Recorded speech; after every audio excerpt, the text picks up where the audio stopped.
Our next subject is intervals. Intervals are a very specific type of set. Intervals are subsets of the real numbers. So we can graph them on a number line as such. Okay, this first interval we're going to look at is just all the numbers on the number line between 0 and 1, including 0 and 1. Let's write that as a set. Okay, using bracket notation, we can say x such that x is less than or equal to 0, greater than or equal to 0, or less than or equal to 1, where we're implying x is a real number. Now we write this as an interval this way using square brackets. The square brackets specifically indicate that we're including the endpoints.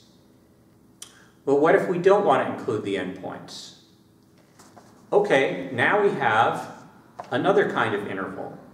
The first kind of interval we saw where you have the endpoints is called a closed interval. This is called an open interval.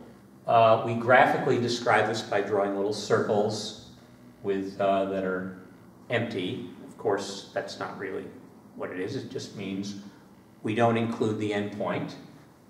We write that as a set the same way as before, except instead of less than signs, less than or equal to signs, we put in less than signs. And we describe this as an interval using just regular parentheses instead of square brackets.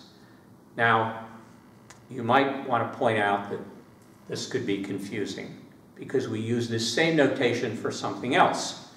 We use it to describe a point on an XY graph. That's true.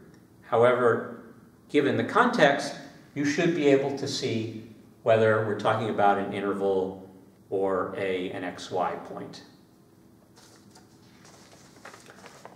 Here's another variant on an interval called a half-open interval or a half-closed interval.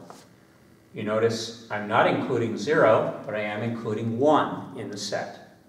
So again, I correct that in my set notation by using the proper symbol here.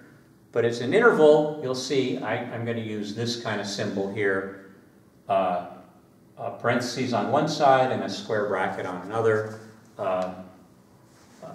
You might also see something like this, where it's half open on the other side. The last version of this we're going to look at, instead of being a line segment, is array, right? That is, we're looking at x such that, in this case, x is greater than or equal to 0. And we write that as a half-open interval, square bracket 0, comma, we use the infinity sign, which is just an 8 over on its side. And intervals that go to infinity are considered open on the infinite side. You might note that we can say the real numbers are equal to half open on the minus side to infinity, half open on the plus side. So this is just another way of writing R, all real numbers. Now we're going to review some properties of the real numbers. You should be familiar with these. However, a quick review will probably help. Okay, first, the properties of addition on the real numbers. The first property you've probably run into and wondered why we make a big deal about it is called the closure property. It says that if I add any two real numbers, I will always get a real number. This is how we would write this formally using mathematics. This states, if x and y are a member of the reals, then x plus y is a member of the real. That's the closure property.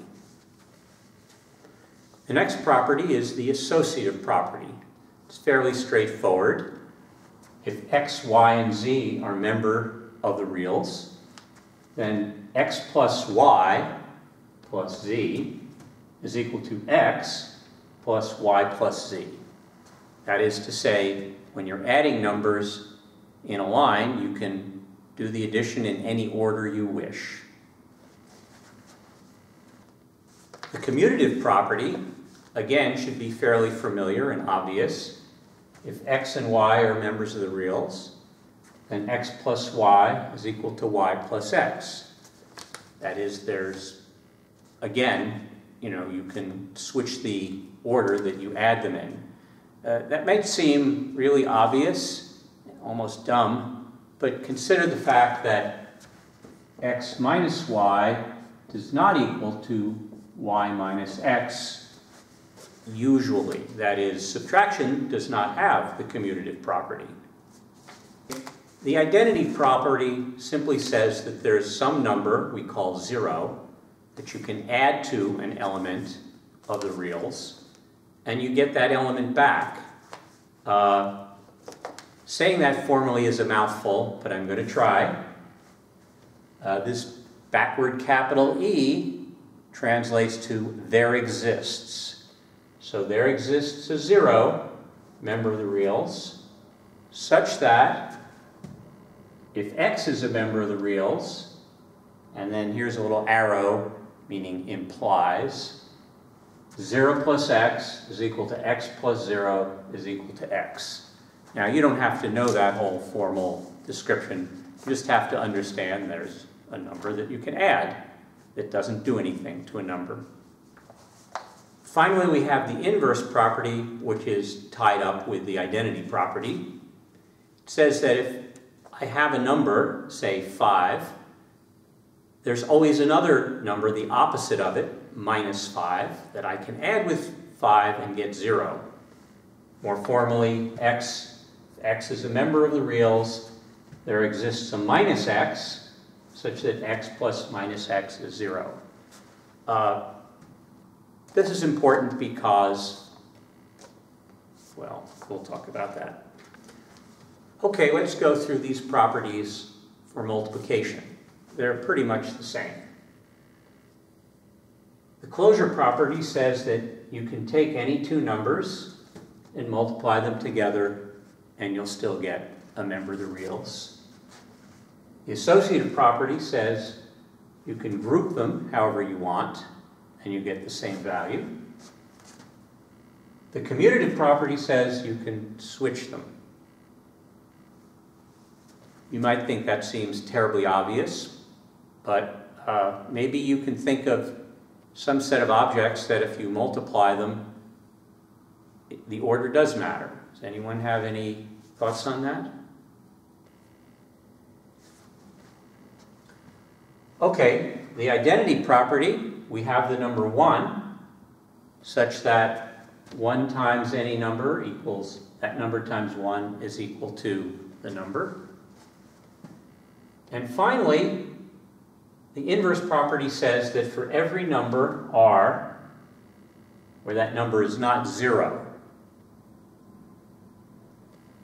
that there exists an inverse. In this case, we write it 1 over x, such that x times 1 over x is equal to 1 over x times x is equal to 1. So those are the individual properties of multiplication and addition over the reals. There's one more set of properties that combines the two we're going to talk about. The distributive property of multiplication over addition just says if you have 3 real numbers, x, y, and z, then x times y plus z can be distributed xy plus xz.